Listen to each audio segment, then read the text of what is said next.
Welcome to Patka Classes. Research Lab is September 2024 বৰ্ষৰ গুৰুত্বপূৰ্ণ current affairs খিনি ভাৰত, অসম আৰু বিশ্ব সম্পৰ্কীয় আগন্তুক কেইবাটাও পৰীক্ষা আহি আছে এপিএছচি আন্ডাৰত আৰু অন্য এছআই পৰীক্ষা আছে টেটৰ পৰীক্ষা আছে তাৰ কাৰণে গুৰুত্বপূৰ্ণ হ'ব। প্ৰথমকৈ আৰম্ভ কৰিছো ভিডিঅটো প্ৰথমতে আমি অসমৰ কিছুমান গুৰুত্বপূৰ্ণ কাৰেণ্ট এফেয়াৰ্ছ ডিসকাস কৰিম তাৰ পাছত ভাৰত আৰু বিশ্বৰ গুৰুত্বপূৰ্ণ কাৰেণ্ট এফেয়াৰ্ছ ডিসকাস কৰিম। সো অসমৰ যদি আমি চাওঁ কি গুৰুত্বপূৰ্ণ খবৰ আছে ছেপ্টেম্বৰ মাহত তাৰ ভিতৰত এটা আছে gibbon wild life century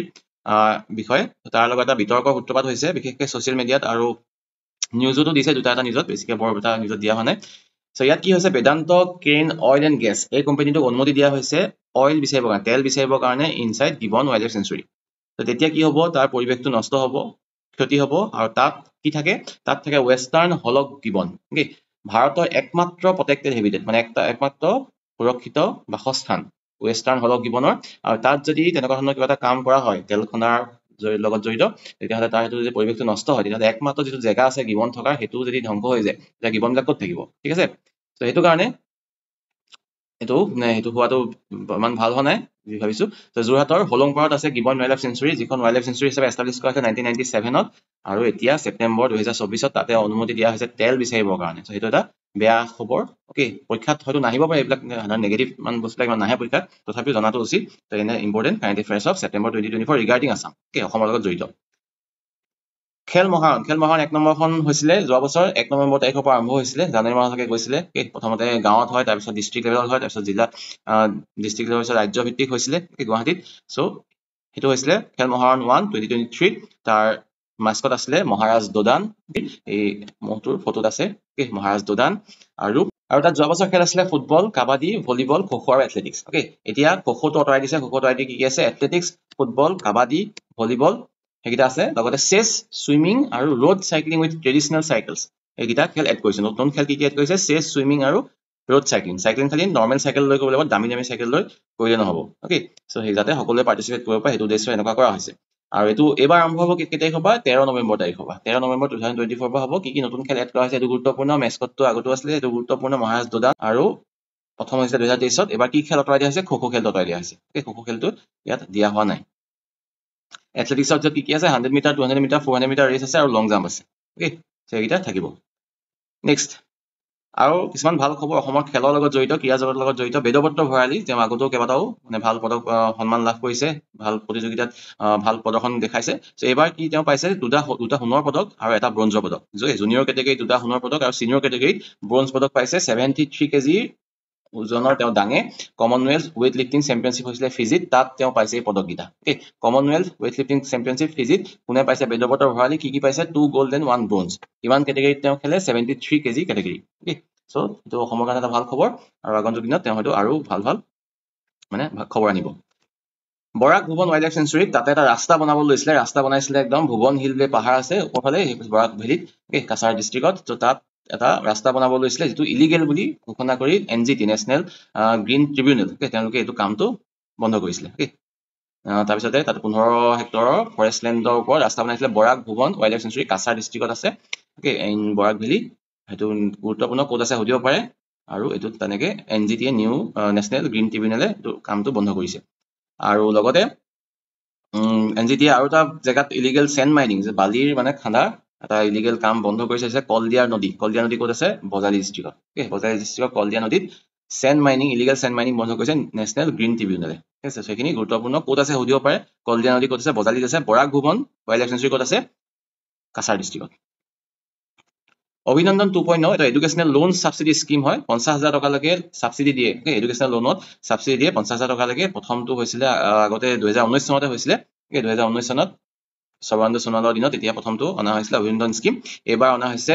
5 September তাৰিখে শিক্ষক দিৱসৰ দিনাখনি লঞ্চ কৰা হৈছে অভিনন্দন 2.0 স্কিম য'ত 50,000 টকালৈকে সাবসিডি দিয়া হয় on educational loans in Assam okay এইটো সুধিব পাৰে অভিনন্দন স্কিমটো কিহৰ লগত জড়িত বুলি সুধিব প্ৰশ্ন এইটো হ'ব এডুকেশ্যনেল লোনৰ লগত জড়িত কেতিয়া লঞ্চ হৈছে 5 ছেপ্টেম্বৰ তাৰিখে প্ৰথম কেতিয়া আহিছিলে 2019 চনত। বাৰ্ড ডাং ক্ৰেব স্পাইডাৰ এইটো নেশ্যনেল নিউজতো আছিলে ওকে অসমৰ খবৰ নেশ্যনেল নিউজতো আছিলে এইটো কি হৈছে নতুন এটা স্পাইডাৰ ডিস্কভাৰী হৈছে অসমত এইটো বাৰ্ড ডাং মানে চৰাই গু নিচিনা চৰাই হাগিলে যেনেকুৱা এটা মানে বস্তু পৰে পাতত তেনেকুৱা ধৰণৰ এটা স্পাইডাৰ দেখিবলৈ চৰাই গু নিচিনা দেখিলে প্ৰথমতে দূৰৰ পৰা দেখিলে মানে চৰাই গু নিচিনা লাগিব ওচৰৰ পৰা দেখিলে গম পাব এইটো স্পাইডাৰ। সো স্পাইডাৰটো আৱিষ্কাৰ কৰিছে বড়োলেণ্ড ইউনিভাৰ্চিটি প্ৰাগজ্যোতিষ কলেজ আৰু গুৱাহাটী ইউনিভাৰ্চিটি কেইবাগৰাকী জুলজিষ্টে নাম হৈছে তেওঁলোকৰ সংগীতা দাস যতীন কলিতা নিলোৎপল মহন্ত দুলুৰ ব্ৰহ্ম পেৰিছ বসুমতাৰী তেওঁলোকে আৱিষ্কাৰ কৰিছে বাৰ্ড ডাং ক্ৰেব স্পাইডাৰ ক'ত পাইছে সোণাপুৰত পাইছে আৰু চিৰাং ৰিভাৰ ফৰেষ্ট ইন কোকৰাঝাৰত তেওঁলোকে এইটো বস্তু পাইছে নামটো হৈছে বাৰ্ড ডাং ক্ৰেব স্পাইডাৰ প্ৰথমবাৰকৈ ডিস্কভাৰ হৈছে in India Arunodoi 3.0 scheme Arunodoi কি হয় মহিলাসকলক টকা দিয়া হয় প্ৰতি মাহে 1250 টকাকৈ প্ৰতি মাহে দিয়া হয় এইটো দিয়া হৈছে আৰু 19 তাৰিখে লঞ্চ হৈছে অৰুণোদয় 3.0 এবাৰ 37.2 লাখ নতুন বেনিফিচিয়াৰী এড হ'ব ইন অৰুণোদয় স্কিম 19 সেপ্টেম্বৰ তাৰিখে লঞ্চ হৈছে অৰুণোদয় 3.0 স্কিম আৰু লগতে ৰেচন কাৰ্ড দিয়া কথা কৈছে ৰেচন কাৰ্ড থাকিব ৰেচন কাৰ্ড পাব one ration card one Arunodoi তাৰ জৰিয়তে সুবিধাখিনি পাব আৰু প্ৰথম লঞ্চ হৈছিলে কেতিয়া 2020 চনত 2020 চনত লঞ্চ হৈছে আৰু এবাৰ ৰেচন কাৰ্ড দিয়া হ'ব লগতে 37.2 লাখ বেনিফিচিয়াৰী নতুনকৈ এড হৈছে 1250 টকাকৈ প্ৰতি মাহে দিয়া হয় পভাৰ্টি এলিভেশ্যন স্কিম হয় প্ৰগ্ৰাম হয় to provide financial assistance to women in low' income households in the state of Assam নতুনকৈ এটা ফুড প্ৰচেছিং ইউনিট প্ৰাইভেট কোম্পানীৰ দ্বাৰা বনোৱা হৈছে মঙলদৈ কুৰ্যপানী ভিলেজত এইটো ইম্পৰ্টেণ্ট কিহৰ কাৰণে প্ৰাইম মিনিষ্টাৰ মোদীয়ে নিজে ইনগ্ৰেট কৰিছে ভাৰ্চুৱেলি অনলাইন থ্ৰু ইনগ্ৰেট কৰিছে 19 ছেপ্টেম্বৰ তাৰিখে এটা নতুন ফুড প্ৰচেছিং ইউনিট ক'ত কৰিছে মঙলদৈত কোনটো গ্ৰুপৰ হয় Trinity Fracta Private Limited Trinity Fracta Private লিমিটেডৰ এটা food processing unit in Mangaldai PM Modi নিজে ইনগ্ৰেট কৰিছে next Pratibha Protsahan Yojana prime minister Narendra মোদীৰ বাৰ্থডে আছিলে 17 ছেপ্টেম্বৰ তাৰিখে বিশ্বকৰ্মা পূজাৰ সেইদিনাখনি গভৰ্ণৰ অসমৰ বৰ্তমান গভৰ্ণৰ কোন হয় লক্ষ্মণ প্ৰসাদ আচাৰ্য তেওঁ লঞ্চ কৰিছে এটা নতুন স্কিম তেওঁৰ থ্ৰুদি কি হ'ব যিবিলাক UPSC এছপিৰেণ্টছ আছে অসমৰ যিসকলে UPSC পৰীক্ষাৰ কাৰণে প্ৰিপেয়াৰ কৰি আছে তেওঁলোকক সুবিধা দিয়া হ'ব ফাইনেন্সিয়েল এছিষ্টেন্স ফাইনেন্স প্ৰভাইড কৰি তেওঁলোকক কোচিং দিয়া হ'ব 12 জন ষ্টুডেণ্টক পঠোৱা হ'ব দিল্লীলৈ 12 জন student will receive direct personal coaching at New Delhi of which 10 students will receive coaching through Sri Pawan Chintan Dhara Ashram আৰু 2 জন ষ্টুডেণ্টে পাব আৰ্য প্ৰতিভা বিকাশ সংগঠন এই দুটা সংগঠনৰ জৰিয়তে গভৰ্ণৰ প্ৰতিভা প্ৰোৎসাহন যোজনাৰ আণ্ডাৰত 12 জন ষ্টুডেণ্টে পাব সো এইটো ঘোষণা কৰিছে গভৰ্ণৰ অফ আছামে on the occasion of 74th celebration of Narendra Modi's birthday next September মাহতে ৰিলিজ কৰা হৈছিলে GSDP এখন লিষ্ট GSDP মানে গ্ৰছ ষ্টেট ডমেষ্টিক প্ৰডাক্ট কোন ৰাজ্যই কিমান GSDP কিমান প্ৰডিউচ কৰি আছে কোনে কিমান কন্ট্ৰিবিউট কৰি আছে ইণ্ডিয়াৰ GDP লে সো সেইটো এটা ডাটা ওলাইছিলে তাৰ মতে আমি জানিবলগীয়া তথ্যকেইটা হৈছে কি মহাৰাষ্ট্ৰত এক নম্বৰত আছে মহাৰাষ্ট্ৰই থাকে তাতকে হাইয়েষ্ট যিটো GSDP সেইটো হৈছে মহাৰাষ্ট্ৰৰ মহাৰাষ্ট্ৰই মানে ইণ্ডিয়াৰ GDP হাইয়েষ্ট কন্ট্ৰিবিউচন কৰে 38.79 লাখ কৰোৰ ৰুপিজ তো ইমানখিনি কন্ট্ৰিবিউট কৰে আৰু তামিলনাডু আছে সেকেন্ডত উত্তৰ প্ৰদেশ আছে থাৰ্ডত যদি উত্তৰ প্ৰদেশৰ কমিছে এবাৰ 4.9% কমিছে এই বছৰ ইন ফাইনান্সিয়েল ইয়াৰ 2024 মানে বিটুইন 1961 টু 2024 দিয়া হৈছে ডাটাটো 1961 বা 2024 লৈকে ইমানখিনি কমিছে মানে কোন ৰাজ্য কমিছে কোন ৰাজ্য বাঢ়িছে সেইটো ডাটা দিয়া হৈছে আৰু অসমৰো কমিছে অসমৰ 0.7% কমিছে আগতে বেছি আছিল 1961 ত তাতকৈ মানে এতিয়া বহুত নে কিয় কমিছে বাঢ়িব লাগে একচুৱেলি তেতিয়া ভাল আৰু অসমৰ নি ৰেংকটো গুৰুত্বপূৰ্ণ 14th ৰেংক আছে কিমান কন্ট্ৰিবিউট কৰে সেইটো হিচাপত অসমৰ ৰেংক হৈছে 14th আৰু হাইয়েষ্ট হৈছে মহাৰাষ্ট্ৰ হাইয়েষ্ট কোনে কন্ট্ৰিবিউট কৰে মহাৰাষ্ট্ৰই আৰু এটো আটাইতকৈ এতিয়া বাঢ়িছে কাৰ কৰ্ণাটকৰ বাঢ়িছে হাইয়েষ্ট বাঢ়িছে কাৰ কৰ্ণাটকৰ বাঢ়িছে between 1961 financial year 1961 and financial year of 2024 alright next Durand cup 2024 হৈ গ'ল তাতে চেম্পিয়ন হল কোন নৰ্থ ইষ্ট ইউনাইটেড হৰুৱালে মোহন বাগান ছুপাৰ জায়েণ্টক হৰুৱাই নৰ্থ ইষ্ট ইউনাইটেডে প্ৰথমবাৰৰ কাৰণে দুৰাণ কাপ পালে সেইটো কাৰণে দুৰাণ কাপৰ নৰ্থ ইষ্ট ইউনাইটেডৰ মালিক জন আব্ৰাহামক দাঙি দিছে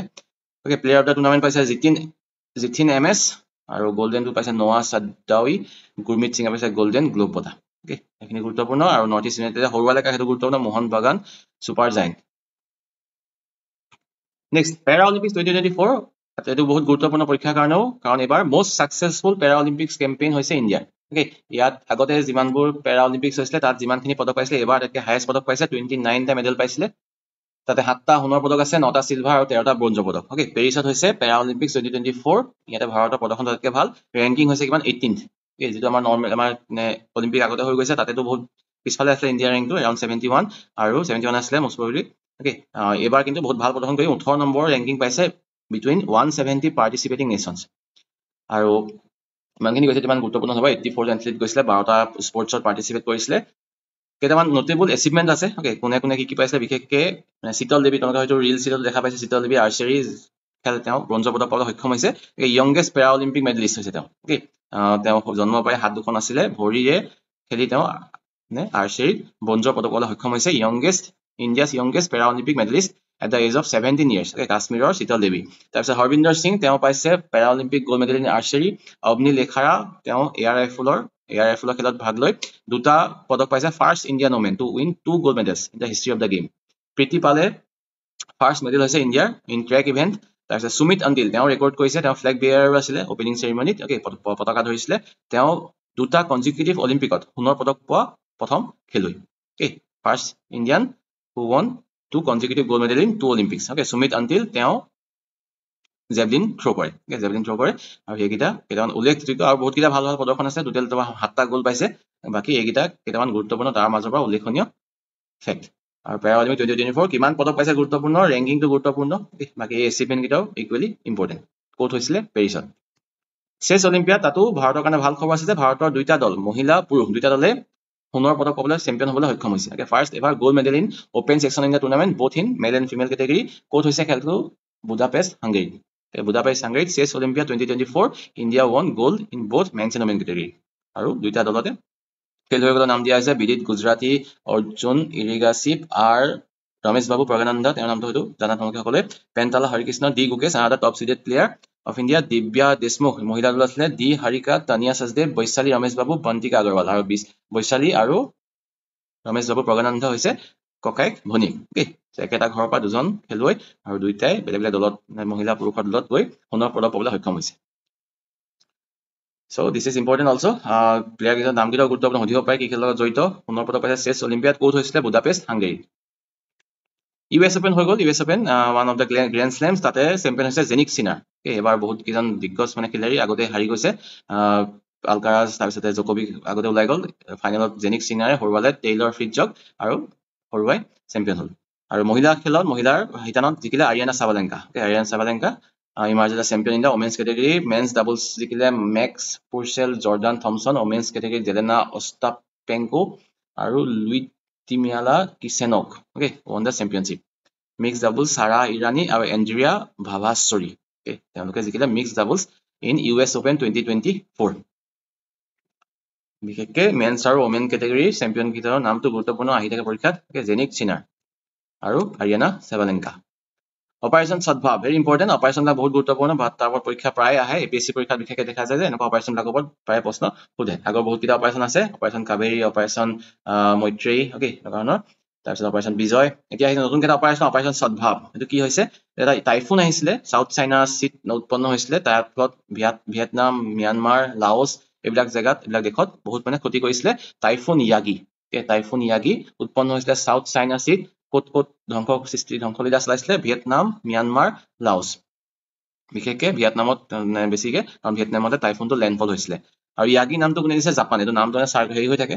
প্ৰতিখন দেশে এবাৰ বা চান্স পায় নাম দিবৰ কাৰণে আৰু এইটো টাইফুনত নাম দিব চান্স পাইছে জাপানে নাম দিলে কি Yagi following the names convention for tropical storms in the region তেনেকৈ কোনে নাম দি যায় আৰু ভাৰতে লঞ্চ কৰিছে অপাৰেশ্যন সদ্ভাৱ স্কিম কিহৰ কাৰণে সাহায্য দিবৰ কাৰণে অ'কে যিসকল মানুহ তাতে ক্ষতিগ্ৰস্ত হৈছে তেওঁলোকৰ কাৰণে ফ্ৰী মেডিচিন দিবৰ কাৰণে ব্লেংকেট ফুড আইটেমছ এইবিলাক পঠাইছে ভাৰতৰ পিউৰিফিকেশ্যন ৱাটাৰ পিউৰিফিকেশ্যন ইকুইপমেণ্ট এইবিলাক পঠাইছে C-17 গ্লোব মাষ্টাৰ এয়াৰক্ৰাফ্ট আৰু INS সতপুৰা জাহাজটো পঠাইছে এয়াৰক্ৰাফ্টটো পঠাইছে INS সতপুৰা আৰু C-17 গ্লোব মাষ্টাৰ এয়াৰক্ৰাফ্টৰ জৰিয়তে সাহায্য পঠাইছে to this countries Vietnam Myanmar Laos operation Sadbhav সুধিব পৰীক্ষাত যে অপাৰেশ্যন সদ্ভাৱটো কোনটো উদ্দেশ্যেৰে লঞ্চ কৰা হৈছে তাত কেইবাটা অপশ্যন থাকিব তাৰ ভিতৰত শুদ্ধ অপশ্যন হ'ব to help the people in Vietnam Myanmar Laos who R victim of typhoon Yagi আমাৰ সুপ্ৰিম কোৰ্টৰ 75 বছৰ হৈ গ'ল জানুৱাৰী 28 1950 এষ্টাব্লিছ হৈছিলে এতিয়া 2024 75 বছৰ কমপ্লিট হ'লগে আৰু সেইটো কাৰণে গুৰুত্বপূৰ্ণ হ'ব ৰিচেণ্টলি প্ৰেচিডেণ্টে আনভিল কৰিছে নতুন এখন ফ্লেগ আৰু ইনচিগনিয়া অফ সুপ্ৰিম কোৰ্ট আৰু লগতে কিছুমান গুৰুত্বপূৰ্ণ ফেক্ট এতিয়া বৰ্তমান চিফ জাষ্টিছ কোন হৈ আছে সুপ্ৰিম কোৰ্টত DY চন্দ্ৰচূড়ৰ ফুল নামটো সুধিব পাৰে ফুল নামটো কি হয় কমেণ্ট কৰি জনাবা আৰু প্ৰথম কোন আছে এইটো গুৰুত্বপূৰ্ণ আহি থাকে পৰীক্ষাত হৰিলাল জেকি সুন্দাস কানিয়া HKHJ কানিয়া বুলি থাকে জেনেৰেলি কিতাপবিলাকত আৰু কোনকেইটা আৰ্টিকল আমাৰ সংবিধানৰ কোনকেইটা আৰ্টিকল সুপ্ৰিম কোৰ্টৰ লগত জড়িত এইটো গুৰুত্বপূৰ্ণ articles 124 to 147 are related to our Supreme Court powers of the Supreme Court ঠিক আছে এষ্টাব্লিছমেণ্ট ডেটটো গুৰুত্বপূৰ্ণ আৰ্টিকলটা গুৰুত্বপূৰ্ণ বৰ্তমান চিফ জাষ্টিছ কোন হয় গুৰুত্বপূৰ্ণ প্ৰথম কোন আছিলে গুৰুত্বপূৰ্ণ ব্ৰুনেই বিষয়ে জনাটো কিয় গুৰুত্বপূৰ্ণ prime minister Narendra Modi recently visit কৰিছিলে মানে প্ৰথম bilateral visit of Indian prime minister to Brunei সেইটো কাৰণে গুৰুত্বপূৰ্ণ হ'ব বাকী অন্য দেশতো গৈছে কিন্তু ব্ৰুনেইত প্ৰথমবাৰৰ কাৰণে গৈছে সেইটো গুৰুত্বপূৰ্ণ ব্ৰুনেই দাৰুছালাম তাত ভিজিট কৰিছে এইটো কেপিটেল পুনে দাৰুচালাম তাতে 3 তাৰিখে ছেপ্টেম্বৰত গৈছিলে আৰু তাত গৈ তাৰ প্ৰাইম মিনিষ্টাৰক লগ কৰিছিলেগে প্ৰাইম মিনিষ্টাৰ হৈছে তাৰ Hassanal Bolkiah okay Hassanal Bolkiah prime minister তেওঁ লগ কৰিছিলেগে আৰু কেপিটেলটো এইটো নহয় কেপিটেলটো হৈছে বান্দাৰ চেৰি বেগাৱান এই বান্দাৰ চেৰি বেগাৱান হৈছে ব্ৰুনেই কেপিটেল এইটো সুধিব পাৰে পৰীক্ষাত প্ৰশ্ন প্ৰাইম মিনিষ্টাৰ কোন হৈছে এইটো সুধিব পাৰে আৰু ব্ৰুনেইটো ইম্পৰ্টেণ্ট হয় সাউথ এছিয়ান কাণ্ট্ৰি হয় সাউথ এছিয়ান কাণ্ট্ৰিত ইণ্ডিয়াৰ এক্ট ইষ্ট পলিচিৰ লগত জড়িত আৰু এক্ট ইষ্ট পলিচি নৰ্থ ইষ্টৰ লগতো জড়িত north east is door to south east Asia from India সেইটো কাৰণে গুৰুত্বপূৰ্ণ হ'ব ব্ৰুনেই ক'ত আছে এইটো সুধিব পাৰে ব্ৰুনেই কেপিটেল ক'ত আছে কেপিটেল কি হয় সুধিব পাৰে ব্ৰুনেই প্ৰাইম মিনিষ্টাৰ কোন হয় এইটো সুধিব পাৰে আৰু ব্ৰুনেইৰ পাছত 4 তাৰিখে প্ৰাইম মিনিষ্টাৰ গৈছে ছিংগাপুৰলৈ ছিংগাপুৰৰ প্ৰাইম মিনিষ্টাৰক লগ কৰিছিলে ছিংগাপুৰৰ প্ৰাইম মিনিষ্টাৰ কোন হয় এইটো গুৰুত্বপূৰ্ণ লৰেন্স ৱং ওকে লৰেন্স ৱং এইটো গুৰুত্বপূৰ্ণ বাকী ব্ৰুনেইৰ বিষয়ে এইকেইটা তথ্য গুৰুত্বপূৰ্ণ the historic visit of prime minister কোইনচাইড with the 40th anniversary of establishment of diplomatic ties between India and Brunei India and ব্ৰুনেইৰ diplomatic time and establish হোৱাৰ 40 বছৰ সম্পূৰ্ণ হ'ল IIFA এৱাৰ্ডছ মানে India international Indian film academy awards ঘোষণা কৰা হৈছে ছেপ্টেম্বৰ মাহত তাতে বেষ্ট ফিল্ম পাইছে এনিমেল মুভিখনে ওকে এনিমেল মুভিখন অলপ বিতৰ্ক হৈছিলে বহুতে কৈছে যে অলপমান মানে বেয়া মেছেজ এটা দিছে বুলি কিন্তু প্ৰথমতে মই চিনেমা চোৱা পিছত চিনেমা চালো but it's a good movie okay তাততো মানে একো মই যে কেৰেক্টাৰ এটা প্লে কৰিছিলে ইয়াত মানে বেয়া পাবলৈ একো নাই তেনেকুৱা ধৰণৰ বহুত তেনেকুৱা থাকে গ্লৰিফাই কৰা বুলি কৈছে কিন্তু তেনেকুৱা গ্লৰিফাই কৰা চিনেমা হলিউডতো থাকে ওকে তেনেকুৱা কিছুমান চিৰিয়েল কিলাৰ চিনেমা আছে গ্লৰিফাই কৰে কনমেন গ্লৰিফাই কৰাটো বহুত কিটা চিৰিয়েল চিনেমা আছে ইমান সেইকাৰণে বিতৰ্ক কৰা চিনেমা হিচাপে ল'ব লাগে okay so' animal is a very good movie I think আৰু বেষ্ট ফিল্ম পাইছে শাহৰুখ খানে পাইছে বেষ্ট এক্টৰ জৱানৰ কাৰণে ৰাণী মুখাৰ্জীয়ে মিছেছ চেটাৰ্জী এণ্ড ভাৰ্চেছ নৰৱেৰ কাৰণে বেষ্ট এক্ট্ৰেছ পাইছে 12 ফেইল বেষ্ট ডাইৰেক্টৰ পাইছে বিনোদ চোপ্ৰাই আৰু ছাপৰ্টিং পাইছে এনিমেলৰ কাৰণে অনিল কাপুৰে এইকেইটা বিশেষকৈ গুৰুত্বপূৰ্ণ যিকেইটা মই দিলোঁ ওপৰত ৰেড কালাৰ কৰি বাকী supporting actor Anil Kapoor supporting actress হৈছে শাবানা আজমি ফৰ ৰকি অৰ ৰাণী ki Prem Kahani okay best actor in negative role Bobby Deol for এনিমেলে বহুতকেইটা এৱাৰ্ড পাইছে best music for also' animal next Ark and Arunika okay Arka নহয় আৰ্ক এণ্ড অৰুণিকা কেইটা কি হয় high performance computing system okay এটা পৰীক্ষাত প্ৰশ্ন আহিব পাৰে যে Ark and Arunika high performance computing system were launch for which purpose কি কাৰণে লঞ্চ কৰা হৈছে এইটো আমাৰ যিটো প্ৰেডিকশ্যন হয় যিবিলাক মানে আমাৰ চাইক্লন আহিব চাপ'জ কিবা বা বহুত ডাঙৰ বৰষুণ হয় মানে ৱেডাৰ ফৰকাষ্টিং এইটো চিষ্টেম আছে এইটো ইম্প্ৰুভ কৰিবৰ কাৰণে এইটো চিষ্টেম অনা হৈছে যে আগতীয়াকৈ যে থাণ্ডাৰ ষ্টৰ্ম আহিলে হেল ষ্টৰ্ম পৰিলে হিট ৱেভ ড্ৰট ক'ত হ'ব পাৰে খৰাং ক'ত হ'ব এইবছৰ তো সেইখিনি গোটেইখিনি ষ্টাডি কৰি আগতীয়াকৈ জাননী দিবৰ কাৰণে অনা হৈছে দুটা হাই পাৰফৰ্মেঞ্চ কম্পিউটিং চিষ্টেম নাম হৈছে আৰ্ক আৰু অৰুণিকা লঞ্চ কৰিছে প্ৰাইম মিনিষ্টাৰ নৰেন্দ্ৰ মোদীয়ে আৰু সেইটো উদ্দেশ্যটো সুধিব পৰীক্ষাত প্ৰশ্ন সেইটো কাৰণে অনা হৈছে আৰু লগতে প্ৰাইম মিনিষ্টাৰ নৰেন্দ্ৰ মোদীয়ে লঞ্চ কৰিছে এটা নতুন ছুপাৰ কম্পিউটিং চিষ্টেম কেইবাটাও জেগাতে সেইটো নাম হৈছে পৰম ৰুদ্ৰ ছুপাৰ কম্পিউটিং চিষ্টেম সেইটো লঞ্চ কৰিছে নামটো গুৰুত্বপূৰ্ণ পৰম ৰুদ্ৰ সেইটো under national super computing mission national super computing mission launch কৰা হৈছে 2015 চনত কেইবাটাও জেগাতে লঞ্চ কৰা হৈছে এতিয়া ৰিচেণ্টলি লঞ্চ কৰিছে পৰম ৰুদ্ৰ আৰু আমাৰ IIT গুৱাহাটীত এটা আছে সেইটো নামটো কি হয় ওকে কমেণ্ট কৰি জনাবা তাৰপিছত ভাৰতৰ প্ৰথম ছুপাৰ কম্পিউটাৰ সেইটো গুৰুত্বপূৰ্ণ পৰম 8000 আছিলে ভাৰতৰ প্ৰথম ছুপাৰ কম্পিউটাৰ ঠিক আছে আৰু লগতে বতৰৰ লগত জড়িত বতৰ মানে আগজনীৰ লগত জড়িত আৰু এটা মিছন লঞ্চ কৰিছে মিনিষ্ট্ৰী অফ আৰ্ট ছায়েন্সে নামটো কি হৈছে মিছন মৌচম 2000 কোটি টকাৰ মিছন মৌচম লঞ্চ কৰিছে মিনিষ্ট্ৰী অফ আৰ্ট ছায়েন্সে under ministry of earth science আৰু বাজেট হৈছে 2000 কোটি কিহৰ কাৰণে to improve weather forecasting mission Mausam আৰু লগতে এইকেইটা গুৰুত্বপূৰ্ণ আৰ্ক আৰু অৰুণিকা লগতে ছুপাৰ কম্পিউটাৰ নতুন আহিছে পৰম ৰুদ্ৰ ছুপাৰ কম্পিউটিং চিষ্টেম প্ৰথম ছুপাৰ কম্পিউটাৰ আছিলে পৰম 8000 কোৱাড সামিট 2024 কোৱাড হৈছে 4খন দেশৰ গ্ৰুপ কোন কেইখন দেশ United States India Japan and Australia okay quadrilateral security dialogue বুলি কোৱা হয় কোৱাডৰ ফুল ফৰ্মটো গুৰুত্বপূৰ্ণ কোন কেইখন দেশ আছে গুৰুত্বপূৰ্ণ আৰু ৰিচেণ্টলি হৈ গ'ল সামিট এটা ইউএছএত তাতে প্ৰাইম মিনিষ্টাৰ নৰেন্দ্ৰ মোদী গৈছিলে আৰু প্ৰথমবাৰৰ কাৰণে কোৱাড গ্ৰুপটো ফৰ্ম হৈছিলে আনঅফিচিয়েলি ফৰ্ম হৈছিলে 2004 চনত যেতিয়া ছুনামি আহিছিলে ইণ্ডিয়ান অ'চেনত তাত সাহায্য দিবৰ কাৰণে এই 4খন দেশে লগ লাগি কোৱাড গ্ৰুপটো এনেই এটা গ্ৰুপ এটা বনাইছিলে আৰু পাছত অফিচিয়েলি ৰিগ্ৰুপ হ'ল 2017 চনত আৰু 2017 চনত এষ্টাব্লিছ হয় 2019 চনৰ পৰা মিনিষ্ট্ৰিয়েল লেভেল টক আৰম্ভ হৈছিলে আৰু প্ৰথম গোটেই মানে লিডাৰৰ সামিটটো হৈছিলে 2021 চনত মাৰ্চ মাহত তাৰ আগতে মিনিষ্টাৰবিলাকে কথা পাতিছিলে তাৰ লিডাৰবিলাকে প্ৰাইম মিনিষ্টাৰ প্ৰেচিডেণ্ট এইবিলাকে লগ হৈ সামিট কৰিছে 2021 চনত ঠিক আছে এইখিনি হৈছে হিষ্ট্ৰী বাকী এই বছৰ কি হৈছে এইবাৰ সামিটত হৈছে কি ষ্টেটমেণ্ট ৱাইজ কুৱেশ্যন আহে APSC পৰীক্ষা তেতিয়াহ'লে সুধিব পাৰে যে কোৱাড সামিট 2024 এইকেইটা ষ্টেপ লোৱা হৈছে তাৰ ভিতৰত প্ৰথমটো হৈছে কোৱাড উইলমিংটন ডিক্লেৰেশ্যন ওকে নতুন কিছুমান আউটলাইন কৰা হৈছে মানে এফৰ্ট সিদ্ধান্ত কিছুমান লোৱা হৈছে ইণ্ডো পেচিফিক যিটো ৰিজন আছে তাৰ সুৰক্ষা আৰু ষ্টেবিলিটিৰ কাৰণে স্থিৰতা আৰু সুৰক্ষাৰ কাৰণে কিছুমান নতুন সিদ্ধান্ত লোৱা হৈছে সেইটো নাম দিয়া হৈছে কোৱাড উইলমিংটন ডিক্লেৰেশ্যন সেইটো হৈছে এবাৰ লগতে কোৱাড কেঞ্চাৰ মুনশ্বট ইনষ্টিটিউট যিবিলাক কেঞ্চাৰ মানে পেচেণ্ট আছে এইখন দেশৰ বা এইটো ইণ্ডিয়ান অ'চেনৰ লগত জড়িত দেশ আছে ভাৰত যেনেকৈ তেওঁলোকৰ কেঞ্চাৰ পেচেণ্ট আছে চ' সেইখিনি সাহায্যৰ কাৰণে এটা নতুন ইনিচিয়েটিভ লোৱা হৈছে কোৱাড কেঞ্চাৰ মুনশ্বট ইনষ্টিটিউট তাতে ভাৰতে গ্ৰাণ্ট কৰিছে $7.5 মিলিয়ন $7.5 মিলিয়ন ইণ্ডিয়াই এনাউন্স কৰিছে for cancer screening and diagnostics as part of the Quad Cancer Moonshot Initiative. Okay, হেতু হৈছে তাৰপিছত আৰু হৈছে Maritime Initiative for Training in the Indo-Pacific. ফুল ফৰ্মটো গুৰুত্বপূৰ্ণ, শ্বৰ্ট ফৰ্মটো হৈছে মৈত্ৰী। এইটো লঞ্চ কৰা হৈছে। Okay, তাত মানে মেৰিটাইম সিকিউৰিটি কাৰণে এটা প্ৰেক্টিছ হ'ব, ইণ্ডো পেচিফিক ৰিজনত ট্ৰেইনিং দিয়া হ'ব সব দেশৰ মানে 4খন দেশৰ নেভিক। Okay, সেইটো গুৰুত্বপূৰ্ণ দিয়া আছে on focusing Indo Pacific maritime domain awareness. Okay, IPMDA ইমান গুৰুত্বপূৰ্ণ হ'ব। তাত মানে ইণ্ডো পেচিফিক যিটো ৰিজন আছে তাৰ সুৰক্ষাৰ কাৰণে ট্ৰেইনিং দিয়া হ'ব 4খন দেশক একেলগে মানে যৌথ কিছুমান মিলিটাৰী এক্সাৰচাইজ হয়তো হ'ব। সো এইটো এটা ইনিচিয়েটিভ লোৱা হৈছে এবাৰ। আৰু লগতে 2025ত Quad Regional Ports and Transportation Conference of Mumbai, hetu India host koribo. Okay, Mumbai host koribo India Quad Regional Ports and Transportation Conference 2025. নতুন কেইটামান নৱৰত্ন কোম্পানী আছে RailTel, solar energy, national hydroelectric power, total 25টা হল এতিয়া আমাৰ Navratna company. আৰু নতুন কেইটা হৈছে RailTel, solar energy, national hydroelectric power corporation NHPC আৰু সতলুজ জল বিদ্যুৎ নিগম SJVN। এই নতুনকে নৱৰত্ন কোম্পানী আছে। নৱৰত্ন কোম্পানী হ'বৰ কাৰণে তোমাৰ very good or excellent থাকিব লাগে 5 বছৰ। Okay, excellent and very good rating under memorandum of understanding MOU system under very good or excellent পাব লাগে 5 বছৰ, last 5 বছৰ। লগতে বাকি কেইবাটাও ফেক্টৰ চোৱা যায়, net profit to net worth চোৱা যায়, man power cost to total cost চোৱা যায়, profit before depreciation এইবিলাক চোৱা যায়। Okay, এইখিনি ফেক্টৰৰ ওপৰত ডিপেন্ড কৰি নৱৰত্ন কোম্পানী দিয়া হয় আৰু এইকেইটা নতুন হৈছে Navratna company. Ramon Magsaysay award, এইটো এছিয়াৰ নোবেল প্ৰাইজ বুলি কোৱা হয়, অতি গুৰুত্বপূৰ্ণ এৱাৰ্ড। এবাৰ কাক দিয়া হৈছে 5জন ব্যক্তি দিয়া হৈছে। হাৱাও মিয়াজাকি, co-founder হয় Studio Ghibli, recognized for his significant contribution to art and animation in highlighting environmental and social issues. Okay, এইটো Studio Ghibli নামৰ এটা ষ্টুডিঅ ফৰ্ম কৰিছিলে যেটা আৰ্ট আৰু এনিমেশ্যনত কন্ট্ৰিবিউট কৰে হায়াকো মিয়াজাকি জাপানৰ। তেওঁক দিয়া হৈছে ৰেমন মেগছেছে এৱাৰ্ড 2024। ইণ্ডোনেছিয়াৰ পৰা পাইছে ফাৰৱিজা ফাৰহান। ফাৰৱিজা ফাৰহান হয় এনভাইৰনমেণ্টেল এক্টিভিষ্ট। তেওঁ পাইছে ইণ্ডোনেছিয়াৰ পৰা কৰ্মা ফুনচো ভূটানৰ। গুৰুত্বপূৰ্ণ সুধিব পাৰে কোন দেশৰ সুধিব পাৰে। কৰ্মা ফুনচো ভূটানৰ। কৰ্মা মংক আছিলে cultural preservist known for his work in digitalizing Bhutan's cultural heritage. Okay, Bhutan's cultural heritage digitalize কৰিছিলে কৰ্মা ফুনচো, তেওঁক দিয়া হৈছে এবাৰ ৰেমন মেগছেছে এৱাৰ্ড। নেক্সট চাইনৰ পাইছে ডক্টৰ গুৱেন থি গক ফুং, ভিয়েটনামৰ হয়, তেওঁ ডক্টৰ আৰু উকিল হয়, physician and advocate who has been seeking justice for victims of agent orange from the Vietnam war. তেওঁক দিয়া হৈছে ৰেমন মেগছেছে এৱাৰ্ড। এইটো গুৰুত্বপূৰ্ণ এই ফেক্ট কেইটাও। ভিয়েটনাম ৱাৰ কাকা মাজত হৈছিলে আমেৰিকা আৰু ভিয়েটনামৰ মাজত। আমেৰিকাই ভিয়েটনাম আক্ৰমণ কৰিছিলে বিটুইন 1955 and 1975। বহুত দীঘল সময় চলিছিলে ভিয়েটনাম আমেৰিকাৰ যুদ্ধ। সেইখন যুদ্ধত কিন্তু আমেৰিকা বেয়াকে মুখ থেকেচা খাইছিলে। অকে, নৰ্থ ভিয়েটনামে আমেৰিকাক বেয়াকে হৈছিলে, চাউথ ভিয়েটনাম অলপমান দখল কৰিবলৈ সক্ষম হৈছিলে, কিন্তু নৰ্থ ভিয়েটনামত বেয়াকে মুখ থেকেচা খাইছিলে আমেৰিকাই।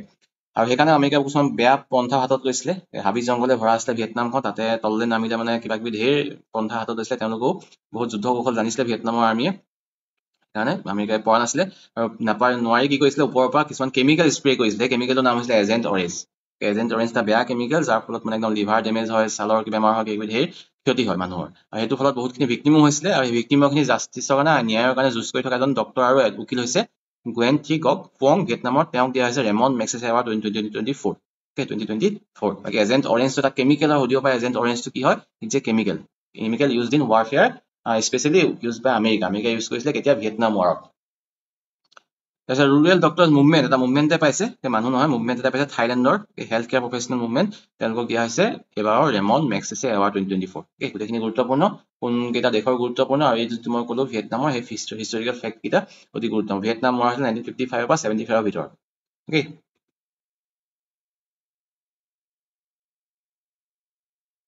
নেক্সট নেশ্যনেল নিউট্ৰিশ্যন উইক, মানে পোষণ অভিযান, পোষণ সপ্তাহ বুলি কোৱা হয়। প্ৰতি বছৰে প্ৰথম সপ্তাহটো ছেপ্টেম্বৰৰ প্ৰথম সপ্তাহত পতা হয় পোষণ সপ্তাহ। তাতে বহুতখিনি মানে প্ৰগ্ৰাম হাতত লোৱা হয়। National nutrition week aligns with the broader government initiative of Poshan Abhiyan. National nutrition mission হৈছিলে আৰম্ভ 2018 চনত 8 মাৰ্চ তাৰিখে। তাৰ আণ্ডাৰত পোষণ সপ্তাহৰ দিনাখনি বেলেগ বেলেগ ইনিচিয়েটিভ লোৱা হয়, প্ৰসাৰ চলোৱা হয়, কেনেকে কি খাব লাগে, কি খালে ভাল, সেইখিনি খাদ্যবস্তু যোগান ধৰা হয়, কিবা কিবি। তো তেনেকুৱা ধৰণৰ পদক্ষেপ হাতত লৈ to improve the nutrition outcome, মানে কাৰ পুষ্টি বঢ়াবৰ কাৰণে চিলড্ৰেন, প্ৰেগনেণ্ট ওমেন আৰু লেক্টেটিং মাদাৰ্ছ, যিসকল গৰ্ভৱতী মহিলা আছে,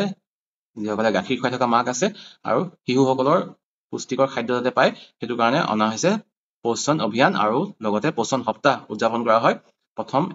সপ্তাহটো, ছেপ্টেম্বৰ ফাৰ্ষ্ট উইকটো। এবাৰ থিমটো হৈছে কি nutritious diets for everyone. Very important, nutritious diet for everyone. বাকী পোষণ অভিযানৰ অবজেক্টিভটো হৈছে reduce malnutrition, targeted intervention, পুষ্টিহীনতাটো নোহোৱা কৰা, আৰু টাৰ্গেট ইণ্টাৰভেনশ্যন টাৰ্গেট ঠাই ঠাই পদক্ষেপ হাতত লোৱা। হয়তো জনোৱা মানে মানুহক খবৰ হেৰি কৰা যে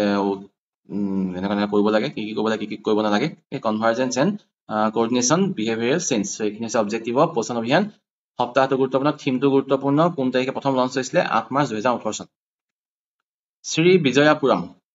আগতে নাম আছিলে পৰ্ট ব্লেয়াৰ। পৰ্ট ব্লেয়াৰ কি হয়, আন্দামান নিকোবৰৰ ৰাজধানী কেপিটেল। সেইটো নাম চেঞ্জ কৰিছে এতিয়া শ্ৰী বিজয়াপুৰম। কিয় চেঞ্জ কৰিছে, কাৰণ এইবিলাক ব্ৰিটিছে দিয়া নাম, তো ইংলিছ নাম নালাগে, এতিয়া আমাৰ বিলাক মানে আমাৰ সংস্কৃতিৰ লগত জড়িত, তেনেকুৱা নাম দিছে Shri Vijayapuram. Capital of Andaman Nicobar island. Andaman Nicobar island হৈছে ইউনিয়ন টেৰিটৰী 1956ত এষ্টাব্লিছ কৰা হৈছিলে আন্দামান নিকোবৰ আইলেণ্ড। তেওঁলোকৰ নিজৰ হাইকোৰ্ট নাই, হাইকোৰ্ট আছে ক'ত, কলকাতাত, আৰু তাতে প্ৰথমবাৰৰ কাৰণে Indian national flag Netaji Subhash Chandra Bose unfurl কৰিছিলে। তাতে প্ৰথম মুকলি কৰিছিলে ইণ্ডিয়াৰ নেশ্যনেল ফ্লেগ, সেইকাৰণে গুৰুত্বপূৰ্ণ। প্ৰথম এষ্টাব্লিছ হৈছিলে কেতিয়া, 1956ত। আৰু আন্দামান এণ্ড নিকোবৰ দুটা বেলেগ বেলেগ গ্ৰুপ হয়, দ্বীপপুঞ্জ হয়, আৰু তেওঁলোকক দ্বীপপুঞ্জ দুইটা ভাগ কৰে কিহে, 10 ডিগ্ৰী চেনেল। এইটো গুৰুত্বপূৰ্ণ পৰীক্ষাত প্ৰশ্ন আহি থাকে, 10 degree channel separates Andaman and Nicobar islands. প্ৰথম 1956ত এষ্টাব্লিছ হৈছিলে, প্ৰথম তাতে নেতাজীয়ে আনফাৰ কৰিছিলে ইণ্ডিয়ান নেশ্যনেল ফ্লেগ। আৰু এইটো বিজয়াপুৰম নাম দিছে কাৰণ এইটো চোলা ডাইনেষ্টিৰ এটা মানে পৰ্ট আছিলে। চোলা ডাইনেষ্টি যেতিয়া আমাৰ যেতিয়া ৰাজা চোলাহত আছিলে, তেতিয়া এটা ইণ্ডিয়ান নেভেল চিষ্টেম আছিলে। ইণ্ডিয়া নহয়, তেতিয়া ইণ্ডিয়া বুলি নাছিলে একো। যিটো চোলা ডাইনেষ্টিৰ যিটো নেভেল পাৱাৰ আছিলে, বহুত শক্তিশালী আছিলে। তেওঁলোকে চাউথ ইষ্ট এছিয়া বহুতকেইখন দেশত তেওঁলোকে দখল কৰিছিলে তেওঁলোকৰ নেভি পাৱাৰৰ কাৰণে। আৰু সেইটো এটা গুৰুত্বপূৰ্ণ পৰ্ট আছিলে, পৰ্ট ব্লেয়াৰটো। তেতিয়াও বেলেগ হয়তো নাম আছিলে, এতিয়া সেইকাৰণে নাম দিয়া হৈছে শ্ৰী বিজয়াপুৰম। আন্দামান নিকোবৰ কেপিটেল। নেক্সট কিছুমান ইম্পৰ্টেণ্ট ডেজ। প্ৰথমটো হৈছে ইঞ্জিনিয়াৰ্ছ ডে। ইঞ্জিনিয়াৰ্ছ ডে পতা হয় বাৰ্থ এনিভাৰ্চাৰী অফ ছাৰ মৎস্যগুণ্ডম বিশ্বেশ্বৰায়া। তেওঁৰ জন্ম দিৱস আছিলে 15 ছেপ্টেম্বৰ। তেওঁ জন্ম হৈছিলে 1861 চনত। তেওঁৰ জন্মদিন পতা হয় ইঞ্জিনিয়াৰ্ছ ডে। তেওঁ এজন প্ৰখ্যাত ইঞ্জিনিয়াৰ আছিলে। তেওঁ বহুতখিনি ৱাটাৰ ৰিচোৰ্চ মেনেজমেণ্ট, পানীৰ উৎস মানে কণ্ট্ৰল কৰিবৰ কাৰণে, মেনেজ কৰিবৰ কাৰণে বহুতখিনি গুৰুত্বপূৰ্ণ কাম কৰি গৈছিলে। তেওঁ সেইটো কাৰণে ভাৰত ৰত্ন দিয়া হৈছিলে 1955ত। ভাৰত ৰত্ন 1955 তেওঁৰ জন্ম দিৱসৰ দিনাখনিয়ে পতা হয় ইঞ্জিনিয়াৰ্ছ ডে, 15 ছেপ্টেম্বৰ। আৰু এই বছৰৰ ইঞ্জিনিয়াৰ্ছ ডে থিম হৈছে ইঞ্জিনিয়াৰিং ৰোল মডেলছ। নেক্সট আছে টিচাৰ্ছ ডে। টিচাৰ্ছ ডে পতা হয় ডক্টৰ সৰ্বপল্লী ৰাধাকৃষ্ণনৰ বাৰ্থ এনিভাৰ্চাৰী 1888ত তেওঁ জন্ম হৈছিলে। তেওঁ ছেকেণ্ড প্ৰেচিডেণ্ট আছিলে ইণ্ডিয়াৰ, second president of India, distinguish teacher philosopher হয়। তেওঁকো ভাৰতত দিয়া হৈছিলে 1954। লগতে তেওঁ পাইছিলে British order of merit award in 1963। Award নহয়, ব্ৰিটিছ অৰ্ডাৰ অফ মেৰিট 1963ত, আৰু ভাৰত ৰত্ন পাইছিলে 1954ত। নেক্সট আৰু important day is world bamboo day. Important কিয় কাৰণে, আমাৰ অসমৰ ইকনমিত বেম্বৰ বহুত গুৰুত্বপূৰ্ণ আছে, বহুতখিনি বেম্বৰ ওপৰত কিবা চৰকাৰে পদক্ষেপ লৈছে, সেইটো কাৰণে গুৰুত্বপূৰ্ণ। বেম্বো ডে 18 ছেপ্টেম্বৰ তাৰিখে পতা হয়। আৰু এবাৰ থিম আছে next generation bamboo solution innovation design. সেইটো কাৰণে গুৰুত্বপূৰ্ণ ৱৰ্ল্ড বেম্বো ডে। আৰু ৱৰ্ল্ড ওজন day is also important. World ওজন ডে পতা হয় 16 ছেপ্টেম্বৰ তাৰিখে। এবাৰ থিম আছিলে মন্ট্ৰিয়েল প্ৰট'কল এডভান্সিং ক্লাইমেট একশ্যন। ওজন, ৱৰ্ল্ড ওজন day 16 September, world bamboo day 18 September. আৰু কিছুমান ইম্পৰ্টেণ্ট ডে 3 ছেপ্টেম্বৰ। 3 ছেপ্টেম্বৰ পতা হয় অসমত কি, অভিৰুচি স্পৰ্টছ ডে। স্পৰ্টছ ডে কিহৰ কাৰণে পতা হয়, বাৰ্থ এনিভাৰ্চাৰী হয় কাৰ, ভোগেশ্বৰ বৰুৱা। ভোগেশ্বৰ বৰুৱা প্ৰথম অৰ্জুনা এৱাৰ্ডী হয় অসমৰ, আৰু লগতে তেওঁ প্ৰথম গ'ল্ড মেডেল পোৱা ইণ্টাৰনেশ্যনেল কিবা ইভেণ্টত, এছিয়ান গেমছত তেওঁ পাইছিলে গ'ল্ড মেডেল 1966ত। সেইটো কাৰণে গুৰুত্বপূৰ্ণ। ক'ত পাইছিলে সেইটো সুধি থাকে, কোন চনত পাইছিলে সেইটো সুধি থাকে, কিমান ৰেচত তেওঁ পাইছিলে সেইটো সুধি থাকে। আৰু তেওঁৰ বাৰ্থ এনিভাৰ্চাৰী সেইদিনা পতা হয় অভিৰুচি sports day in India, Assam, in Assam. তেওঁৰ নামত কেইবাটাও খেল বঁটা দিয়া হৈছিলে এইবছৰ। তেওঁ তেনেকৈ এইখিনি প্লেয়াৰক খেল বঁটা দিয়া হৈছে। Barnil Akash Changmai badminton player, Krishna Das para swimmer, Abhishek Gogoi special athlete in cycling, Rajib De, এইখিনি গোটেইখিনি তেওঁলোকক মানে প্লেয়াৰৰ নাম দিয়া আছে। কল্যাণ বৰ্মন, অৰূপ কুমাৰ, উত্তম সন্দিক, তেওঁলোকে এইবিলাক 3জন কোচো আছে। অনুপ কোঁৱৰ কোচ আছে, উত্তম সন্দিক কোচ আছে। কল্যাণ বৰ্মন তেওঁ ফিজিকেল ইনষ্ট্ৰাক্টৰ হয়, একজন কোচ আৰু প্লেয়াৰ, আগৰ কেইজন প্লেয়াৰ, তেওঁলোকক বঁটা দিয়া হৈছে অভিৰুচি স্পৰ্টছ ডে 2024ত। বাকী আৰু এটা প্ৰগ্ৰাম লঞ্চ কৰা হৈছিলে, সেইটো হৈছে নেশ্যনেল স্পৰ্টছ। এইটো বেলেগ, নেশ্যনেল স্পৰ্টছ ডেটো বেলেগ, সেইটো আগষ্ট 29ত পতা হয়। বাৰ্থ এনিভাৰ্চাৰী অফ ধ্যান চান্দ, হকী প্লেয়াৰ ধ্যান চান্দ, তেওঁৰ বাৰ্থ এনিভাৰ্চাৰী আগষ্ট 29 তাৰিখে। সেইদিনাখনি পতা হয় নেশ্যনেল স্পৰ্টছ ডে। আৰু অসমৰ স্পৰ্টছ ডেটো হৈছে 3 ছেপ্টেম্বৰ, সেইটো গুৰুত্বপূৰ্ণ। আৰু যিটো নেশ্যনেল স্পৰ্টছ ডে আছিলে 29 আগষ্ট, সেইদিনাখনি এটা লঞ্চ কৰা হৈছে ৰিছেট প্ৰগ্ৰাম। ৰিছেট প্ৰগ্ৰামটো কিহৰ কাৰণে, যিবিলাক ৰিটায়াৰ্ড স্পৰ্টছ পাৰ্চন আছে তেওঁলোকৰ কাৰণে, তেওঁলোকক ছাপৰ্ট কৰিবৰ কাৰণে এটা স্কিম অনা হৈছে ৰিছেট প্ৰগ্ৰাম। কিহৰ লগত জড়িত, ৰিটায়াৰ্ড স্পৰ্টছ পাৰ্চনৰ লগত জড়িত। তেওঁলোকৰ এম্পাৱাৰমেণ্ট ট্ৰেইনিং প্ৰগ্ৰামৰ কাৰণে তেওঁলোকক হয়তো কেবি কোচ হিচাপে ইউজ কৰিব, কেৰিয়াৰ প্ৰভাইড কৰিব। সেইটো গুৰুত্বপূৰ্ণ, কাৰণ এবাৰ খেলটো সোনকালে ৰিটায়াৰ হয়, বা বেলেগে চাকৰি পাই বহুত দেৰিকৈ ৰিটায়াৰ হয়, খেলৰ পৰাটো বহুত সোনকালে ৰিটায়াৰ হৈ যায়। তাৰ পাছত তেওঁলোকে জীৱনটো কি কৰিব, তেওঁলোকতো মানে ভাল কিছুমান অভিজ্ঞতা হৈছে জীৱনৰ, সেই অভিজ্ঞতাখিনিৰ সৈতে তেওঁলোকে বেলেগ কিবা কামত হয়তো শিকাব পাৰে খেল, বা ফিজিকেল ট্ৰেইনিং দিব পাৰে। সেইটো কাৰণে অতি গুৰুত্বপূৰ্ণ তেওঁলোকৰ কাৰণে ৰিছেট প্ৰগ্ৰামটো। অভিৰুচি স্পৰ্টছ ডে 3 ছেপ্টেম্বৰ। আৰু national sports day 29 August. National sports day কাৰ বাৰ্থডে, ধ্যান চন্দ্ৰ। অভিৰুচি স্পৰ্টছ ডে কাৰ বাৰ্থডে, ভোগেশ্বৰ বৰুৱা। ভোগেশ্বৰ বৰুৱা কোন আছিলে, প্ৰথম gold medalist of Assam in an international event. প্ৰথম অৰ্জুনা এৱাৰ্ড হয় লগতে তেওঁ World Tourism Day পতা হয় September 27 তাৰিখে এবাৰ থিম আছে Tourism and Peace very important Tourism and Peace আৰু এখন কান্ট্ৰিয়ে হোষ্ট কৰে এবাৰ হোষ্ট কৰিছে ক'ত জৰ্জিয়াত বিলিসি এখন জেগাত পতা হৈছে অফিচিয়েল সেলিব্ৰেশনটো Tourism Day okay আৰু ইণ্ডিয়াৰ এটা প্ৰগ্ৰাম লঞ্চ কৰা হৈছে পৰ্যটন মিত্ৰ পৰ্যটন দিদি okay পৰ্যটন মিত্ৰ আৰু পৰ্যটন দিদি তাৰ মানে যিবিলাক লোকেল মানুহ আছে এনেকে ৰিক্সাওয়ালা হওক বা অটো ৰিক্সাওয়ালা হওক বা ট্যাক্সি হওক ওকে বা অন্য কিবা দোকানৰ মানুহ তেওঁলোকক প্ৰশিক্ষণ দিব তেওঁলোকে যাতে মানুহখিনি গাইড কৰিব পাৰে ভালকে বেয়া ব্যৱহাৰ নকৰে যে চুৰটোৰ যাতে হেৰি নকৰে চুৰটোৰ মানে দেখিলে যাতে ৰখায় ওকে আৰু কোনোবাই যে বেয়া ব্যৱহাৰ কৰিছে তাতে ৰখায় তো সেই ক্ষেত্ৰত প্ৰশিক্ষণ দিবৰ কাৰণে দুটা প্ৰগ্ৰাম লঞ্চ কৰা হৈছে পৰ্যটন মিত্ৰ আৰু পৰ্যটন দিদি ওকে বাকি টুৰিজম ডে কাৰণে আৰু এটা গুৰুত্বপূৰ্ণ যে সেইদিনাখনে ঘোষণা কৰা হয় কিছুমান বেষ্ট টুৰিজম ভিলেজ ঘোষণা কৰা হয় আৰু প্ৰায় প্ৰতিখন ৰাজ্যকে এখন ৰাজ্যৰ এখন ডিষ্ট্ৰিক্টক দিয়া হয় বেষ্ট টুৰিজম ভিলেজ বুলি ওকে তেনেকে আগতে দিয়া হৈছে বিশ্বনাথ চাৰিআলি অসমৰ এবাৰ দিয়া হৈছে শুৱালকুছি ইন ক্ৰাফ্ট কেটেগৰী দিয়া হৈছে বেষ্ট টুৰিজম ভিলেজ লিষ্টত এখন শুৱালকুছি নামো আছে আৰু লগতে আছে মণিপুৰৰ এন্ড্ৰ ভিলেজ মিজোৰামৰ শিয়ালচুক আলপনা গ্ৰাম ত্ৰিপুৰা মাফলাং মেঘালয় এইখন জেগাও গুৰুত্বপূৰ্ণ এতিয়া এইকেইটা অতি গুৰুত্বপূৰ্ণ কাৰণ শুৱালকুছি সবে জানিব ওকে কিন্তু এইকেইটা নামটো দিব এন্ড্ৰ ভিলেজ কোন ৰাজ্যত আছে এনেকৈ দিব যে যিখন ভিলেজে এবাৰ টুৰিজম ডেট বেষ্ট ভিলেজ এৱাৰ্ড পাইছে এন্ড্ৰ ভিলেজ সেই ভিলেজখন ক'ত আছে মণিপুৰ মিজোৰাম ত্ৰিপুৰা মেঘালয় এনেকৈ অপশ্যন দি দিব পাৰে তেনেকৈ শিয়ালচু মিজোৰামত আছে আলপনা গ্ৰাম আছে ত্ৰিপুৰা মাফলাং আছে মেঘালয় ওকে এটা গুৰুত্ব মাফলাংটো বাৰু ধৰিব পাৰি এনেকুৱা মেঘালয়ত বহুতকেইটা জেগা আছে মাও শব্দ ইউজ কৰি বাকী অসমৰ হৈছে শুৱালকুছি ইয়াৰ আগৰবাৰ আছিলে বিশ্বনাথ চাৰিআলি সেইটো গুৰুত্বপূৰ্ণ 23 কেনেবাকৈ সোধে কিন্তু বিশ্বনাথ চাৰিআলি এইবাৰ হৈছে শুৱালকুছি ৱৰ্ল্ড ৰাইনো ডে পতা হয় 22 ছেপ্টেম্বৰ তাৰিখে অসমৰ কাৰণে গুৰুত্বপূৰ্ণ কাৰণ ইণ্ডিয়াৰ 80% ৰাইনো আছে অসমত ৰাইনো আছে কাজিৰঙাত অনলি কাজিৰঙাতে আৰু টোটেল কাজিৰঙাত এতিয়া আমাৰ 2613টা ৰাইনো আছিলে লাষ্ট সাৰ্ভে মতে টোটেল ৰাইনো অসমত আছে 2885 ইণ্ডিয়াত আছে কিমান 3262 ইণ্ডিয়াত 3262 তাৰে 2885টা গড় আছে অসমতে অকল বাকি কাজিৰঙা নেশ্যনেল পাৰ্কৰ 50 বছৰ কমপ্লিট হৈছে সেইটো গুৰুত্বপূৰ্ণ আৰু এবাৰৰ থিমটো আছিলে কিপ দা 5 এলাইভ 5টা গড়ৰ প্ৰজাতি যিকেইটা সংখ্যা বহুত কম Javan Sumatran black greater one horn আৰু হোৱাইট এই 5টা প্ৰজাতি গড়ৰ সংখ্যা বহুত কম আৰু এই গড়কেইটা সুৰক্ষাৰ কাৰণে এবাৰ থিম লোৱা হৈছে কিপ দা 5 এলাইভ কিপ দা 5 এলাইভ আৰু সেইকেইটা 5টা প্ৰজাতিৰ গড় অসমত আছে টোটেল 2885 কাজিৰঙাত আছে 2613টা ভাৰতত আছে 3262টা টোটেল 80% অফ গড় rhino okay one rhino of India are present in Kaziranga National Park বাকি মানসত আছে পবিতৰত আছে okay গৰুমৰা দুধুৱা এই নেশ্যনেল পাৰ্কতো আছে গড় পোৱা যায় okay আৰু কিছুমান সৰু বাট গুৰুত্বপূৰ্ণ কাৰেণ্ট এফেয়াৰ্স অফ ছেপ্টেম্বৰ 2024 এবাৰ পৰীক্ষাত প্ৰশ্ন আহে বহুতখিনি কটন ইউনিভাৰ্চিটিয়ে হোষ্ট কৰিছে থাৰ্ড ইণ্ডো জাপান এডু কনক্লেভ ইণ্ডিয়া জাপানৰ এডুকেশ্যনেল কনক্লেভ এটা হোষ্ট কৰিছে কোনে কটন ইউনিভাৰ্চিটি থাৰ্ড হ'ব এবাৰ আৰু যেটো ইণ্ডো জাপান বিজনেছ কাউন্সিল তাৰ প্ৰেসিডেন্ট হৈছে কোন হিদাৰ্থ দেশমুখ Assam State जो सेवा और ASEC असले okay Assam Higher Secondary Education Council और State Education Board of Assam Secondary Education Board of Assam হেগিটা মার্চ কৰি দিয়া হল মাৰ্চ কৰি বনোৱা হল দেখি ASSEB